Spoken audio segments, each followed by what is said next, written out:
Halo guys, ketemu lagi dengan Mommy Jola sendirian di Laguna Family. Halo.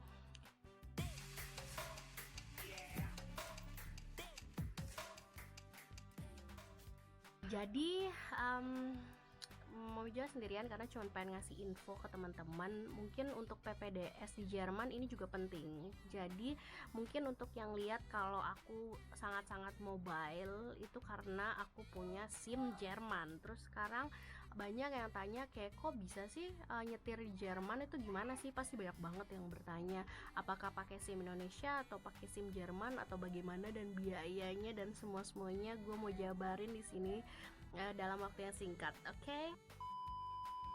Jadi aku nyetir di sini dengan SIM Jerman, tapi SIM Jerman aku itu di convert dari SIM Indonesia. SIM Indonesia aku masih hidup di Indonesia dan aku convert di Jerman. Bagaimana caranya? Jadi aku pergi ke Vorstandsstelle, itu dia lembaga seperti Samsat kali ya. Jadi dia itu untuk menguji keaslian dari SIM kita. Jadi SIM asli kita, SIM asli Indonesia kita taruh di situ.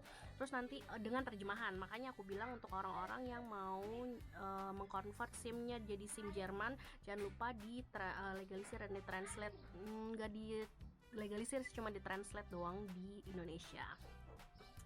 Jadi dengan ditranslate terus nanti dia membutuhkan waktu sekitar 3-4 minggu untuk membuktikan kalau si SIM kita itu asli.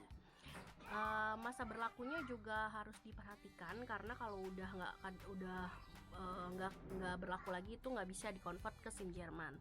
Satu-satunya cara adalah lo ke Indonesia dan diperpanjanglah si SIM yang tadi itu. Dan berapa lamanya kalian nyetir itu juga mempengaruhi. Nah pas di zaman aku, karena aku udah 2 kali ganti SIM A Indonesia, jadi aku bisa mengganti atau mengkonvert si SIM aku ke dalam menjadi SIM Indonesia, SIM Jerman itu SIM B. SIM B itu untuk mobil biasa. Ada tontonannya gitulah, gua nggak hafal. Oke. Terus setelah ke Vorstandsstelle dan dibuktikan bahwa SIM aku original, akhirnya aku jadi sebenarnya itu ada 2 cara. Yang pertama kita cari dulu Fahrschule. Fahrschule itu adalah lembaga untuk untuk mengeluarkan SIM Jerman atau untuk belajar menyetir mobil. Kayak di Indonesia kursus menyetir mobil kali ya. Atau kamu proven dulu, kamu buktiin dulu si SIM kamu itu original, baru kamu mendaftar Fahrschule. Itu tergantung di mana kotanya masing-masing. Oke, nanti di Fahrschule itu kamu membutuhkan beberapa persyaratan. Ini mau bikin baru atau nggak bikin, atau convert umschreiben bahasa Jermannya. Itu kamu memerlukan yang satu tes mata, itu bisa di optik manapun. Yang kedua adalah kamu memerlukan first aid itu loh, kayak pertolongan pertama pada kecelakaan. Itu ada kursusnya dan itu kalian tinggal ikut aja. Kalau nggak salah waktu itu aku berapa hari aku lupa banget, pokoknya seharian gitu atau 2 hari aku lupa banget. Tapi setelah ikut itu nanti kamu dapat sertifikat dan itu nanti sebagai persyaratan kamu bisa mendaftar di Fahrschule. Oke, dan pas aku gimana prosesnya? Kalau di Hessen, kalau di Fulda itu aku pertama untuk SIM yang mau aku umschreiben itu aku harus mengikuti ujian teori dulu. Ujian teorinya itu kalau nggak salah dulu sekitar 60 euro. Dan ini udah serangkaian dari si Fahrschule-nya ya. Jadi kamu tinggal pilih Fahrschule mana yang kamu mau dan di situ udah dijabarin semuanya.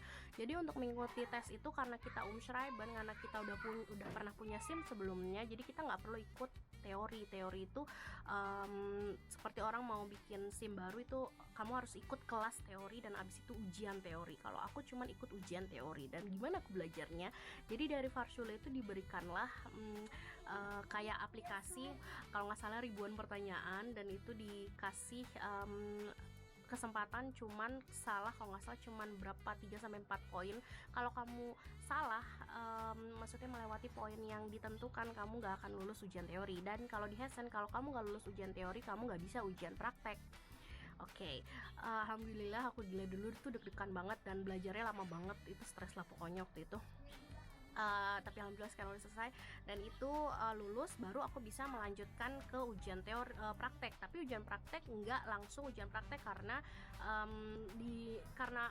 itu tergantung Fahrschule masing-masing ya. Tapi kalau seperti Mas Anggun, karena dia udah biasa setir kiri waktu ikut keluarganya, jadi dia memerlukan cuman prakteknya itu cuman sebentar sampai dia ujian praktek. Sedangkan aku pas dilihat sama si gurunya, kok ini orang kayaknya belum bisa-bisa banget, jadi aku dulu tuh sampai 20 jam kalau nggak salah Fahrschule atau les praktek, karena itu ternyata peraturannya tuh beda banget sama yang di Indonesia. Semua punya peraturan, kalau salah-salah sedikit bisa kecelakaan, itu bahaya banget. Dan itu dikasih tahu bagaimana menyetir di komplek, menyetir di jalan raya, atau menyetir di autobahn atau tol gitu. Itu pokoknya semua ada aturannya. Dan setelah 20 jam akhirnya si Fahrlehrer atau si guru aku menyatakan kalau aku udah siap ikut ujian praktek. Dan akhirnya ujian praktek cuma sekitar 10-20 menit, ada penguji gitu di belakang yang bikin deg-degan, dan aku dinyatakan lulus. Untuk perkiraan biaya, kalau aku dulu dari awal aku ngurus Umschreiben ini sampai aku mendapatkan SIM itu sekitar 1.500 euro. Sedangkan Mas Anggun karena dia prakteknya itu hanya beberapa jam, Mas Anggun hanya memerlukan kalau nggak salah nggak nyampe 1.000 euro, 900 sampai 1.000 lah dia waktu itu dari awal sampai akhir. Ya itu jadi tergantung sama kalian lah pokoknya, dan tergantung Fahrschule juga. Kadang Fahrschulenya tuh suka kayak pengen mani lah pokoknya, ada juga yang curang kayak gitu, dan lo kayak dibilang kayak kamu belum bisa udah lanjut praktek ya gitu. Jadi buat yang bilang kalau kita bisa menyetir pakai SIM internasional selama-lamanya di Jerman tuh salah banget ya. SIM internasional boleh, tapi cuma diberikan waktu 6 bulan semenjak kamu datang ke Jerman. Setelah itu nggak berlaku lagi, jadi kamu harus pakai SIM yang berlaku di Jerman, yaitu SIM Jerman. Dan SIM itu bisa kamu pakai di seluruh Eropa gitu.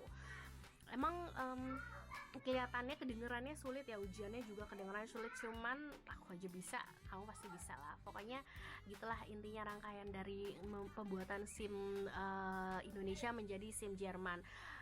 Bedanya kalau kamu membuat SIM baru, kalau kamu nggak punya SIM di Jerman, itu harganya minimal kamu harus mengeluarkan uang 2.000 euro. Jadi 2.000 sampai 3.000 euro tuh locker kamu bisa ngeluarin uang sebanyak itu.